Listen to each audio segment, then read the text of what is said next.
মানুষ চিনতে কখনো ভুল করবেন না, মানুষকে নির্বাচন করতেও কখনো ভুল করবেন না। আপনার কাছের মানুষ হিসেবে কাকে রাখবেন খুব ভালো করে চিন্তা ভাবনা করে সেটা বিবেচনা করবেন। কারণ তারা আপনাকে আনন্দ দিবে এতটুকু পরিমাণ এবং বেদনা দিবে এতটুকু পরিমাণ।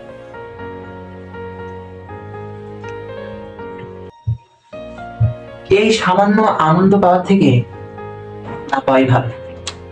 আপনি যদি খোঁজ করেন এই সামান্য আনন্দ থেকে অনেক ভালো আনন্দ হতে পারে। এটি কেন বললাম, তার একটি কারণ আছে।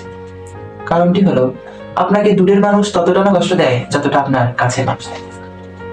দূরের মানুষের বড় একটি আঘাতও আপনার কাছে খুব তুচ্ছ মনে হয়, কিন্তু কাছের মানুষ এর সামান্য একটি কথায় আপনি ভেঙে পড়েন, দুঃখে মুছড়ে যায় আপনার ভিতরের সেই আত্মাটা। তাই আগে মানুষকে নির্বাচন করুন, তারপর তাকে পাশে রাখুন।